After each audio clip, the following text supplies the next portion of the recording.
দেখুন, তারা গেছেন, তাদের ইচ্ছা খুব ভালো, কিন্তু মানুষ যদি সেটা ঠিকভাবে না নিতে পারে, হচ্ছে যে এতদিন আপনি যে দলে ছিলেন সেখান থেকে এনাদের গালমন্দ করতেন।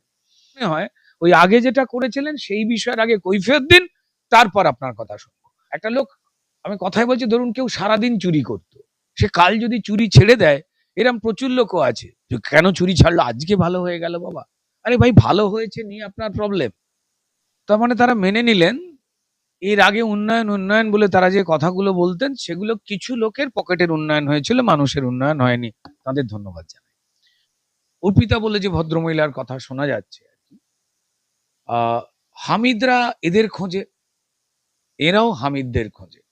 অর্পিতা দেবী যদি এই ধরনের কাজে জড়িয়ে থাকেন, হানি ট্রাপ বা অমুক তমুক, এই হানিটানি খুব একটা বিজেপি সরকারের আমলে বিক্রি হতো না।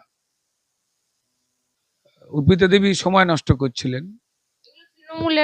হ্যাঁ, তৃণমূলের আমলের এই হানি মানি, এই দুটোর সঙ্গে খুব যোগাযোগ আছে। তৃণমূলের, আমার তো একটি হাঁটুনা গোড়ালির বয়সী গার্লফ্রেন্ড আছে, আমার স্ত্রী নেই, আমার তো একা লাগে, নিশিরাত বাঁকাচাঁদ আকাশে, বান্ধবী না থাকলে মনে হয় ফ্যাকাশে, হয়তো এই ধরনের ব্যাপার ওনার থাকতে পারে। এই তৃণমূলের নেতাদের নাকি বহু বান্ধবী রয়েছে।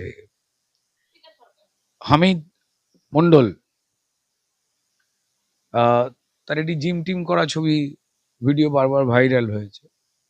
ফিটনেসের প্রতি নজর তো রাখতেই হয়, অপকর্ম করে পালাতে গেলে। সেই যখন এই প্রথম নরেন্দ্র মোদীর সরকার পার্লামেন্টে বিল আনতে চাইল যে 10 বছরের জেল এবং 10 কোটি টাকা অবধি জরিমানা হবে, সেই বিল কারা পাস করতে দেয়নি? যারা সোনাম ওয়াংচুপের খাটানো তাঁবুতে গিয়ে ছাত্রদের কথা নিয়ে, প্রশ্নপত্র নিয়ে বিরাট বড় দুঃখ করেছেন, তারাই পাস করতে দিচ্ছিলেন না। সুপ্রিম কোর্টের রায় নিয়ে তারা কথা বলছেন আমরা এসব মানি না। এতগুলো মানুষের প্রাণ চলে যাওয়া, এতগুলো বছরের লড়াইয়ের পর যখন ভারতবর্ষ স্বাধীন হলো, আজাদ হলো, তারপরেও এরা কিসের আজাদি চায়? অসভ্যতামির আজাদি। তারা তসলিমা নাসরিন, একজন লেখিকা, তিনি দ্বিখণ্ডিত বলে একটি উপন্যাস লিখেছিলেন। আমি জানি না যারা আন্দোলনে নেমেছিল তারা কজন এখনো বলছি ওই উপন্যাস পড়েছে, ঠিক আছে? যারা আজকে এনেছেন তসলিমা নাসরিনকে, তারা কজন তসলিমা নাসরিনের এই বই পড়েছে সেটা নিয়েও উনি প্রশ্ন তুলেছেন, আইপিএস নজরুল। আর কতগুলো পকেট জায়গা আছে যেগুলো অশান্তি হওয়ার জন্যই বিখ্যাত, পাক সার্কাস, রাজাবাজার।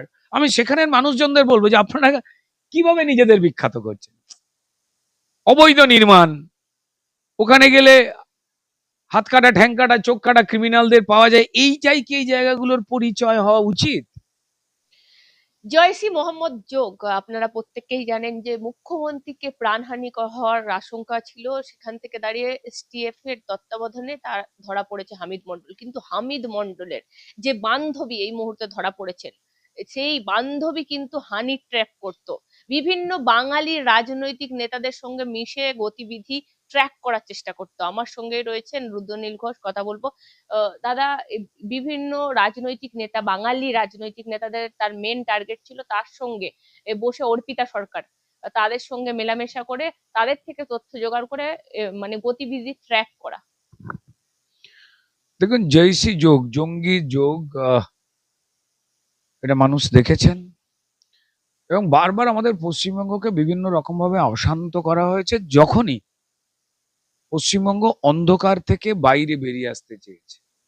যখনই পশ্চিমবঙ্গ একটা শক্তিশালী রাজ্য হিসেবে বা যে কোনো শুভ কাজে যখনই এগোতে চেয়েছে, তখন কিন্তু অশান্ত করার চেষ্টা হয়েছে। বাংলাদেশ বা পার্শ্ববর্তী যে পাকিস্তান থেকে শুরু করে বাকি অন্যান্য জায়গা থেকে বা ডিপ স্টেট, তারাও কিন্তু ইরিটেট করার চেষ্টা করেছে পশ্চিমবঙ্গকে। এবং পশ্চিমবঙ্গে মাটিতে দাঁড়িয়ে যারা টুকরে টুকরে অমুক তমুকে স্লোগান দেয়, তাদেরকে তারা অবলম্বন করেন। এবার এই যে হামিদ মন্ডল,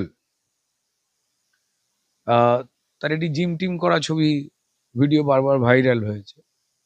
ফিটনেসের প্রতি নজর তো রাখতেই হয়, অপকর্ম করে পালাতে গেলে, সেই কারণে। কিংবা এটা এইভাবে ভাবা যেতেই পারে, তদন্ত উঠে আসবে যে তারা কিভাবে ছড়িয়ে পড়ছিল। দেখুন, এই অর্পিতা বলে যে ভদ্রমহিলার কথা শোনা যাচ্ছে আর কি, হামিদরা এদের খোঁজে, এরাও হামিদদের খোঁজে, ঠিক আছে। এবং এই যে সিলেবাসটা, এই সিলেবাসে অর্পিতা দেবী যদি এই ধরনের কাজে জড়িয়ে থাকেন, হানি ট্র্যাপ বা অমুক তমুক, এই হানিটানি খুব একটা বিজেপি সরকারের আমলে বিক্রি হতো না। অর্পিতা দেবী সময় নষ্ট করছিলেন। তৃণমূলের হ্যাঁ, তৃণমূলের আমলের এই হানি মানি, এই দুটোর সঙ্গে খুব যোগাযোগ আছে, হানির সঙ্গে মানি, এ আমরা বহুবার দেখেছি। এবং আহ, জেল ফেরত তৃণমূল শিক্ষামন্ত্রী পার্থ চট্টোপাধ্যায় আপনাদের সামনেই ইন্টারভিউতে বারবার, আপনাকেও বোধহয় বলছিলেন, যতদূর শুনেছিলেন, বহু ইন্টারভিউতে তিনি বলেছেন যে পরিষ্কার, তৃণমূলের, আমার তো একটি হাঁটুনা গোড়ালির বয়সী গার্লফ্রেন্ড আছে, আমার স্ত্রী নেই, আমার তো একা লাগে, নিশিরাত বাঁকাচাঁদ আকাশে, বান্ধবী না থাকলে মনে হয় ফ্যাকাশে, হয়তো এই ধরনের ব্যাপার ওনার থাকতে পারে, গণতান্ত্রিক ইচ্ছা, এটা নিয়ে কিছু বলার নেই। ওনা বলেছেন যে বাকি যাদের বউ আছে তাদের ছেড়েও এই তৃণমূলের নেতাদের নাকি বহু বান্ধবী রয়েছে। দেখুন, এই কথাগুলো বলছি, বলতেও খারাপ লাগছে, কিন্তু সদর্পে তারা এই কথাগুলো বলতেন। আসলে এত লুট, এত টাকা কিভাবে কোথায় রাখবেন আর ছড়াবেন, প্রচুর গয়না জোগাড় করলেন 2 নম্বরই টাকায়। বউয়ের তো গলা একটা, ওই গলায় তো সব গয়না পরানো যাবে না, তাই বোধ করি এনারা খুব মহৎ উদ্দেশ্যে 2 নম্বরই যেভাবে করতেন, সেটা দিয়ে অন্য গলা খুঁজতেন যে আরো গয়না পরাবো। তো সেখান থেকেই এই সম্ভবত, যদি অভিযোগ সত্যি হয়, এই অর্পিতা দেবীদের মতো ফ্র্যাঞ্চাইজির জন্ম হয়েছিল। এবং শুধুমাত্র এখানে নয়, সারা পৃথিবীতে এই ধরনের মানি আর হানি, এই ধরনের ট্র্যাপের একটা অঙ্ক আসে। তবে পশ্চিমবঙ্গে ভারতীয় জনতা পার্টি বা এই ক্ষেত্রের জায়গায় এই ধরনের ট্র্যাপ খুব একটা কাজে লাগবার নয়। গতিবিধি, একটা মুখ্যমন্ত্রীর গতিবিধিও ট্র্যাক করার চেষ্টা করছিল হামিদ মন্ডলের ফোন বা ইনস্টাগ্রাম দেখে জানা গেছে। দেখুন, এই গতিবিধি ট্র্যাক করার তো উদ্দেশ্য একটা নাশকতামূলক কোন একটা কাজ করা। আপনারা দেখেছেন যে এই যখন আরশোলা, ছারপোকা এদের যখন আন্দোলন হয়েছে, বাংলাদেশে জামাতের লোকজন বলেছে যে তারা এই অশান্তি পশ্চিমবঙ্গে যে হয়েছে সেখানে তাদের সমর্থন ছিল, তাদের হেল্প ছিল। আমি বলছি না, তারা নিজেরা স্বীকার করেছে। এবং পরিষ্কার এই পার্টিকুলার যে চক্রটা চলছে, এবং এরা যখনই বাংলাদেশের পার্লামেন্টেও কিন্তু যখন সম্মানীয় শুভেন্দু অধিকারী মুখ্যমন্ত্রী হলেন, ভারতীয় জনতা পার্টির সরকার এলো, তখনই তারা কিন্তু উষ্মা প্রকাশ করেছিলেন যে ব্যাপারটা ভালো হলো না। আপনি ভালো করে খেয়াল রেখে দিন, এখানে সবকটি রাজনৈতিক দল যারা বিজেপির বিরোধিতা এখনো করবার চেষ্টা করছে, এখনো কুই কুই করে করছে, এরা প্রত্যেকেই হিন্দু মুসলমান সব মানুষকেই ভয় দেখিয়ে দিয়েছিলেন যে বিজেপি এলে তোমাদের এই করবে, তোমাদের তাই করবে, হিন্দি ভাষায় ছেয়ে যাবে, বাংলা বন্ধ করে দেবে, মুসলমানদের তাড়িয়ে দেবে, তাদের কোনো কিছু দেবে না। একটাও কি হচ্ছে? হচ্ছে না তো। এই কথাগুলো যে মিথ্যে কথা, সেটা বুঝবার পরেই কিন্তু পশ্চিমবঙ্গের মানুষ তারা ভোটে বিজেপিকে নিয়ে আসেন। এবং বিজেপি আসবার পর বিজেপির যে সরকার সম্মানীয় মুখ্যমন্ত্রী শুভেন্দু অধিকারীর নেতৃত্বে চলছে, সেখানে স্পষ্টত হিন্দু মুসলমান থেকে শুরু করে বাকি প্রত্যেকটা ধর্মের যারা মানুষ রয়েছেন তাদের সমান অধিকারে শক্তিশালী এবং মজবুত পশ্চিমবঙ্গবাসী তারা কিভাবে হতে পারেন তার কাজ তিনি করে যাচ্ছেন বা এই সরকার করছে। এতে না অস্বস্তি আরো বেড়েছে যে আর তো বিজেপি সরকারের বিরুদ্ধে ভয় দেখাতে পারলাম না, সরকার চলে এলো, সুন্দরভাবে সরকার চলছে। এর আগের সরকারের করে যাওয়া বিপুল পরিমাণ দেনা, যা দিয়ে একদিনও রাজ্য চলবার নয়, ডাবল ইঞ্জিন সরকার, নরেন্দ্র মোদী অমিত শাহজিদের নজর, শুভেন্দু অধিকারীর বৈঠক, তাদের সঙ্গে পশ্চিমবঙ্গের মানুষের প্রতি কেন্দ্র সরকারের যে সুনজর, যে আবার ভারতের শেফিল্ডের মতো জায়গায় শিল্প বাণিজ্যের জায়গায় নিয়ে যেতে হবে, মানুষের কাছে অর্থ পৌঁছতে হবে, কাজ পৌঁছতে হবে। এই যে গুছিয়ে মজবুত হয়ে যাওয়া পশ্চিমবঙ্গটা কোথায় না, বর্ডার স্টেট। বারবারই বাংলাদেশকে ওয়েদার আমেরিকা, কখনো কখনো চায়না, কখনো পাকিস্তান তারা প্ল্যাটফর্ম হিসেবে ব্যবহার করে বাংলাদেশের দরিদ্র মানুষ রয়েছেন সেখানে, তাদেরকে ব্যবহার করে একটা অশান্তি করবার বারবার চেষ্টা করা হয়। এ বারবার প্রমাণিত। দুর্ভাগ্যজনক এখনো যে সৌভাগ্য যে বাংলাদেশের কিছু শুভবুদ্ধি সম্পন্ন মানুষ রয়েছেন, তাদের জন্য কিন্তু এখনো পর্যন্ত তারা পুরোটা কবজা করে ফেলতে পারেনি এবং সজাগ সতর্ক দৃষ্টি। আপনারা প্রত্যেকেই জানেন যে ভারত বাংলাদেশের এই পশ্চিমবঙ্গে যে বর্ডার সেটা খুলে রেখে দিয়ে আপনি জঙ্গিল ঢোকা বলুন বা টাকা পয়সা 2 নম্বরের লেনদেন বলুন, আমাদের এখানে রেশনে চাল চুরির চাল ডাল সেটা বাংলাদেশে বিক্রি হয়েছে। এখানে নেতাদের টাকা ওখানে যেত যারা তৃণমূলের, মানে এটা তো সবারই জানা ছিল। কিছুতেই বারবার কেন্দ্র সরকার বলবার পরেও তারা বর্ডার দিচ্ছিলেন, যা পৃথিবীর কোনো দেশে নিয়ম নেই। সম্মানীয় হাইকোর্টের নির্দেশ, লোকে সামনে এলো, বর্ডার প্রায় সিলের জায়গায় চলে এসছে। এই ক্ষেত্রে যাদের তড়পানি হচ্ছে তারাই কিন্তু এই মাটিতে টুকরে টুকরে ভারতকে করবার যে স্লোগান, বাংলা ভাষা বলুন বা অন্যান্য যে কোনো ভাষায় যারা দিচ্ছে তাদেরকে ফান্ডিং করছে কিনা সে নিয়ে তো প্রশ্ন উঠছে সব দিকেই। তো এই সরকার এবং এই সরকারের মুখ, তাই তাদের টার্গেট। ভারতবর্ষকে ক্ষতবিক্ষত করতে গেলে পশ্চিমবঙ্গের যে ম্যাপ, তার যে অবস্থান, সেটা যদি ফাটল ধরানো যায়, তাকে যদি অশান্ত করানো যায়, পশ্চিমবঙ্গের জনগণকে যদি বিভ্রান্ত করানো যায়, এই কাজটা করা অনেক সহজ হবে, তাদের শেল্টার পাওয়া সহজ হবে। তো যেহেতু আজকে রোহিঙ্গা বাহিনীদের আমরা দেখতে পাই না, আমার দেশের চাল ডাল রেশন যা মানুষের জন্য বরাদ্দ, তা আমাদের হিন্দু, আমাদের মুসলমান, আমাদের শিখ খ্রিস্টানরাই পাবে, জনজাতিরাই পাবে, এটা ছিল আমাদের অঙ্গীকার। যখনই আমরা সেই দিকটা মজবুত হচ্ছি ততক্ষণ কিন্তু এদের ইরিটেশন হচ্ছে। ফলত এই ধরনের ছেলে পুলেদের, ইন্টারনেট আমাদের জীবনের আধুনিকতা নিয়ে এসছে, আমাদের অনেকটা এগিয়ে দিয়েছে অনেক দিক দিয়ে, কিন্তু আলো যখন আসে না তার কিছু কিছু অন্ধকার বা ছায়াও কিন্তু থেকে যায়। তাদের মধ্যে দিয়ে এই কিছু ধরনের হঠাৎ করে পয়সা এবং ক্ষমতা বানাবো ছেলে আর মেয়েদের তারা জোগাড় করছে। এই আরশোলাদের আন্দোলনেও প্রচুর ভালো ভালো ছেলে মেয়ে না বুঝে চলে গেছিল, যারা পরে বুঝতে পেরেছে যেটা তো আসলে একটা রাজনৈতিক আন্দোলন, আমাদেরকে ঘুঁটি বানানো হচ্ছে। কালকে তো প্রধানমন্ত্রী ক্ষমাও চাইলেন যে যদি দুঃখ দিয়ে থাকে, বা আবার ক্ষমাও করলেন, তার মাকে আক্রমণ করা হয়েছে, তিনি তাও ক্ষমা করলেন ইনস্টাগ্রামে, বললেন আমি কিছু মনে করছি না, আমি তোমাদের ক্ষমা করে দিই। দেখুন, অভিভাবক এই শব্দটাতে না অনেক কিছু লুকিয়ে থাকে। একজন প্রধানমন্ত্রী, তিনি তো মানুষ, একটা শক্তিশালী দেশের প্রধানমন্ত্রী। এই মানুষটি না আসার আগে ভারতবর্ষে যে যে রাজনৈতিক দলে যারাই প্রধানমন্ত্রী থাকুন না কেন, তারা ভালো ছিলেন, গুণী ছিলেন, সব ঠিক আছে, কিন্তু ভারতবর্ষ আর ভারতবাসী শব্দটাকে পৃথিবীর কাছে তারা মজবুত এবং শক্তিশালী শব্দ বলে প্রমাণ করতে পারেননি যে কোনো কারণে। ভারতের শক্তি, ভারতের ক্ষমতা, ভারতের ইতিহাস, পরম্পরা, ভারতবর্ষের সব ধরনের মানুষকে জড়ো করে যে একটা শক্তিশালী দেশ ভারত, এইটা নরেন্দ্র মোদী প্রমাণ করেছেন। ঘুরে ঘুরে ঘুরে ঘুরে কিছু আহমকেরা জি, না না, দেখুন, এডুকেশনের বিষয় কি যদি খুব ভালো করে দেখেন, প্রশ্ন ফাঁস তো লাগাতার স্বাধীনতার পর থেকে হয়ে আসছে, বিশেষ করে কংগ্রেসের আমলে সব থেকে বেশি হয়েছে। এই হঠাৎ করে আরশোলারা এলো, এই কি অভিজিৎ দীপকে নাকি কে কোনো ছাত্র নেতা নাকি, সে কি করতো, সৌরভ দাস বলে, সে তো পরিষ্কার এই মাফলার কোম্পানি যে পার্টিটা রয়েছে, অরবিন্দ কেজরিওয়াল যিনি রয়েছেন, তার যে পার্টি পাকিস্তানে কদিন পাঞ্জাবেতে কদিন আগেই ফার্মাসির প্রশ্নপত্র লিক করলো, সেটা নিয়ে তারা কথা বলেছেন। কর্ণাটকের যে দুর্নীতি হলো কংগ্রেসের সরকার জেগে, সেটা নিয়ে কথা বলেছেন।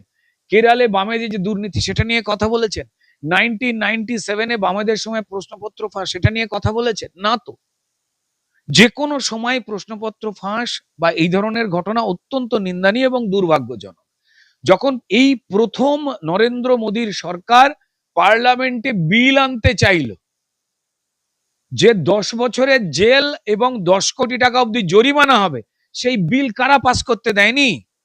যারা সোনাম ওয়াংচুপের খাটানো তাঁবুতে গিয়ে ছাত্রদের কথা নিয়ে, প্রশ্নপত্র নিয়ে বিরাট বড় দুঃখ করেছেন, তারাই পাস করতে দিচ্ছিলেন না। সেটা নিয়ে একটা ওই আরশোলা ছারপোকা টিকটিকি তারাও একটা কোনো কথা বলেছে? এরা যে দ্বিচারিতা করা, ডিজে নাচছে তারা, আমরা দেখেছি। অশ্রাব্য অশ্রাব্য গালি গালাজ প্রধানমন্ত্রীকে নিয়ে। আবার পরিষ্কার বলছে যে এটা নাকি পলিটিক্যাল জোক। এরা কারা? সুপ্রিম কোর্টের রায় নিয়ে তারা কথা বলছেন, আমরা এসব মানি না। এই পুরো কনসেপ্টটাই হচ্ছে বাম, অতি বাম, যারা বিচ্ছিন্নতাবাদ তৈরি করে, যারা ভারতবর্ষের পতাকাকে সম্মান করে না, এই দেশটার গৌরবকে সম্মান করে না, এই দেশের যারা স্বাধীনতা সংগ্রামী তাদের কাউকে সম্মান করেন না, তারা জড়ো হয়েছিলেন, অরাজকতা করে গেছেন এতদিন ধরে যারা। কি অদ্ভুত! সেখানে একজন অভিভাবক হয়ে তিনি পরিষ্কার কথা বলেছেন যে যদি আমাদের দিক থেকে তোমাদের কোনো কিছুর জায়গায় কষ্ট লাগে, তার জন্য পরিষ্কার আমারও কষ্ট লাগছে, কিন্তু আমি আমার মা, সেটা নিয়ে তোমরা যে কথাগুলো বলেছ, তিনি বিবেচনা করবার কথা বলেন, কিন্তু তিনি ক্ষমা করে দিয়েছেন।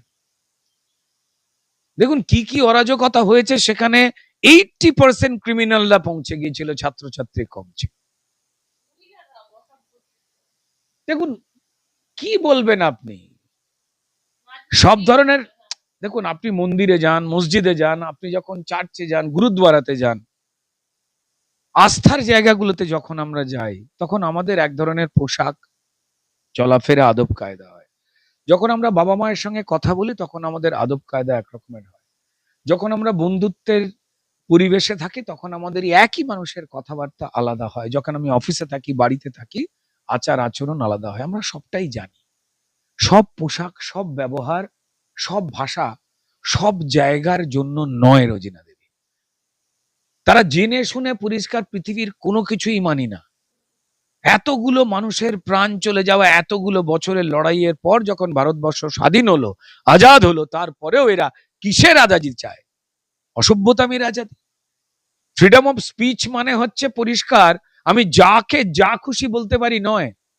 ফ্রিডম অফ স্পিচ মানে হচ্ছে যে আমি ঠিক কি কি বলতে পারি না যাতে অন্য মানুষ আঘাত পায়, সেটা সতর্কভাবে জেনে কথা বলা। আর একটা বিষয় হচ্ছে জুন মালিয়া এবং শতাব্দী রায়কে দেখা গেল স্বরাষ্ট্রমন্ত্রীর সঙ্গে, জুন মালিয়াকে আর শতাব্দী রায়কে প্রধানমন্ত্রীর সঙ্গে। তারা উন্নয়ন চাইতে গিয়েছিলেন, তাদের জায়গার উন্নয়ন চাইতে গিয়েছিলেন। কি বলবেন? উন্নয়ন তো ছিল, উন্নয়ন তো রাস্তায় দাঁড়িয়েছিল, এখনো উন্নয়ন চাইছেন শতাব্দী রায় এবং জুন মালিয়া, আপনারই সহকর্মী, তাই জিজ্ঞাসা করি। তার মানে তারা মেনে নিলেন এর আগে উন্নয়ন উন্নয়ন বলে তারা যে কথাগুলো বলতেন, সেগুলো কিছু লোকের পকেটের উন্নয়ন হয়েছিল, মানুষের উন্নয়ন হয়নি। তাদের ধন্যবাদ জানাই প্রথমত। দ্বিতীয় জায়গা হচ্ছে যে দেশের স্বরাষ্ট্রমন্ত্রী হোক, প্রধানমন্ত্রী হোক, তাদের সঙ্গে একজন সম্মানীয় এমপি হিসেবে যে কোনো দলেরই বহু মানুষ যান, কথা বলেন, দেখা করেন, এটা নিয়মের মধ্যে পড়ে, শিষ্টাচারের মধ্যে পড়ে। সেই সিস্টেমটাই তো তার দলের পুরনো নেত্রী আগের, এখন এরা তো বোধহয় এনসিপি বলে একটি দলের এখন মেম্বার হয়েছেন, তাদের দল এখন আলাদা। তো তাই তাদের যে মমতা বন্দ্যোপাধ্যায় যখন এই সম্মানীয় ব্যক্তিদের যখন আক্রমণ করতেন, তখন তারা কোথাও চুপ করে থেকে কোথাও প্রশ্রয় দিয়েছেন। সেটাই বলছি যে কান ধরে উঠবোস করাবো ইত্যাদি প্রভৃতি বলেছেন, এবং মমতা বন্দ্যোপাধ্যায় বেসিক্যালি রুচিগুলোকে পাল্টে দিয়েছেন। তো যাই হোক, তারা যখন সেই রুচি আবার পাল্টে নিজেরা যখন দেশের স্বরাষ্ট্রমন্ত্রী ও প্রধানমন্ত্রী তাদের সঙ্গে দেখা করছেন, এটাই ভারতীয় গণতন্ত্রে হয়। এমনটা নয় কিন্তু যে রাহুল গান্ধী প্রধানমন্ত্রীর সঙ্গে দেখা করেননি বা করেন না, যে কোনো কেউ করতে পারে। তিনি দল মতের উপরে গিয়ে তিনি এই দেশের, তারা প্রধানমন্ত্রী, কেউ স্বরাষ্ট্রমন্ত্রী বা কেউ গুরুত্বপূর্ণ অন্য কোনো দপ্তরের মন্ত্রী, আপনারই দেশের তো।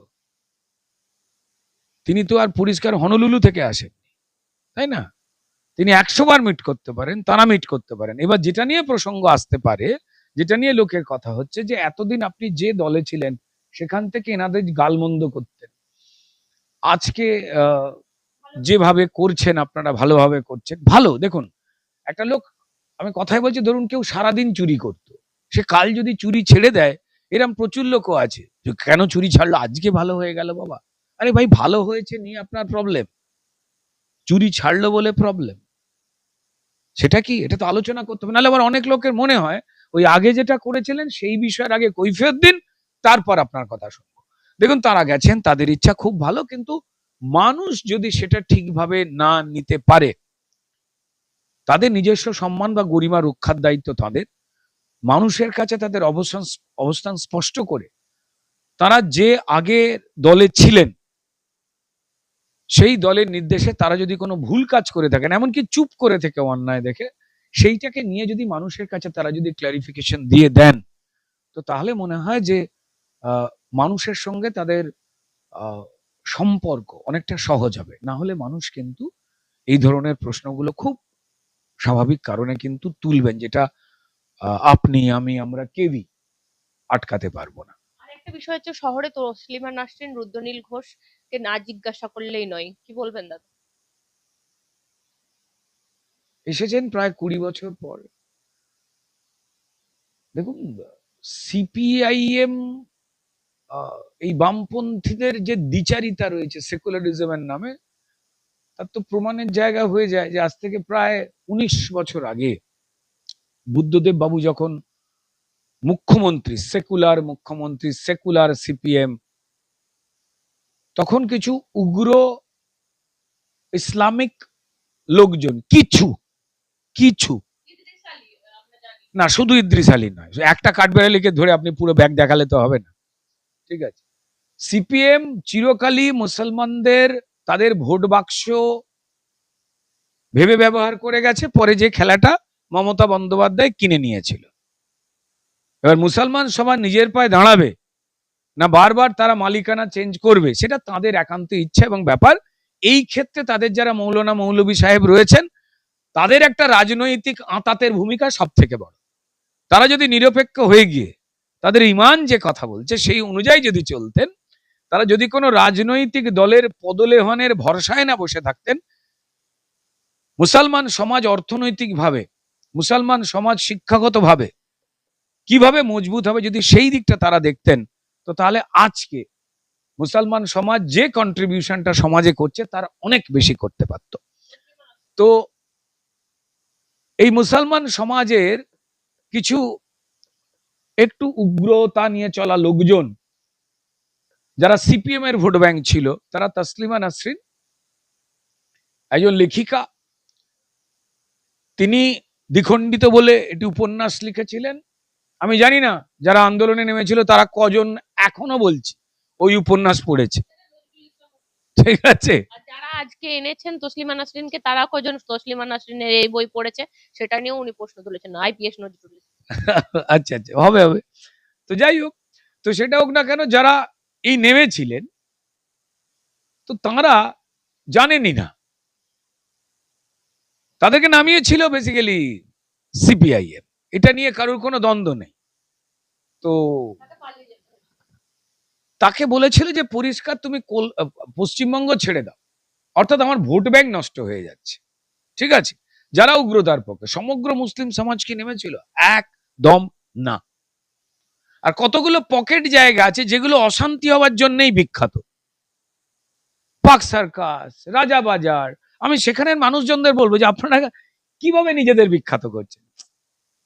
অবৈধ নির্মাণ, ওখানে গেলে হাত কাটা, ঠ্যাং কাটা, চোখ কাটা ক্রিমিনালদের পাওয়া যায়, এই চাই কি এই জায়গাগুলোর পরিচয় হওয়া উচিত?